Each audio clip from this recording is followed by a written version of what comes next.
and welcome to another segment of JK Flip-Flop. Our master-slave JK Flip-Flop has three inputs, J, K and CK, which is clock, along with asynchronous inputs, preset, which is PR, and clear, which is CR, and two outputs, Q and Q bar. Here, the symbol illustrates that the output changes when the clock pulse makes a transition. The bubble next to it illustrates negative transition, that is, change in clock from 1 to 0. Consider a shadow of a person. The shadow follows whatever the person does. Therefore, the person can choose whatever he wishes to do, but the shadow is entitled to follow the person. Hence, the shadow is a slave to the person who is the master here. Now, before we come to master-slave JK flip-flop, let us first discuss the race-around condition and how we can overcome them. Race-around condition. The limitation of SR flip-flop, where S is equal to R is equal to 1, Q is equal to undefined, is overcome by JK flip-flop. This is carried out by a feedback connection from the output to the inputs of G3 and G4. Now let us consider when J is equal to K is equal to 1 and Q is equal to 0, as well as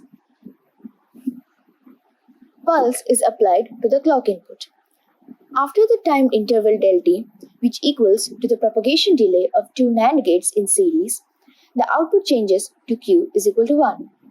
Now when J is equal to K is equal to 1, as well as Q is equal to 1, and a pulse is applied to the clock input, in similar way, the output changes to Q is equal to 0 after a time interval of del t.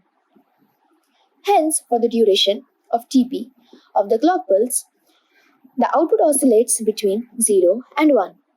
At the end of the clock pulse, the value of Q is uncertain. Hence, this condition is termed as race-around condition.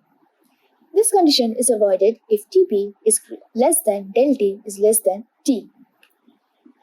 As it is way more difficult to achieve this in case of very small propagation delays in ICs, a more convenient and practical way is to use a master-slave JK flip-flop. Master-slave JK flip-flop. A master-slave JK flip-flop is implemented by cascading two SR flip-flops with the feedback from the outputs of the second flip-flop to the inputs of the first flip-flop.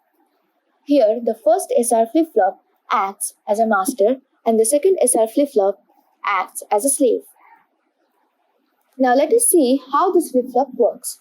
When CK is equal to 1, the first SR flip-flop is enabled and the corresponding outputs QM and QM bar are obtained as per the truth table like we have discussed earlier. During this time, the second SR flip-flop is inhibited as CK bar is equal to 0. Now, when CK is equal to 0 and CK is equal to 1, the first flip-flop is inhibited and the second flip-flop is active. Here, the outputs Q and Q bar will follow the outputs QM and QM bar. Since the second flip-flop follows the first flip-flop, hence the first flip-flop is the master and the second flip-flop is the slave. This type of flip-flop is thus known as master-slave flip-flop. The state of the MS flip-flop changes on negative transition of the clock pulse. In today's lecture, we have learned basic concept of race-around condition, basic concept of master-slave JK flip-flop. With this, we are at the end of this lecture. We will meet again in the next lecture. Till then, learn and practice. Thank you and goodbye.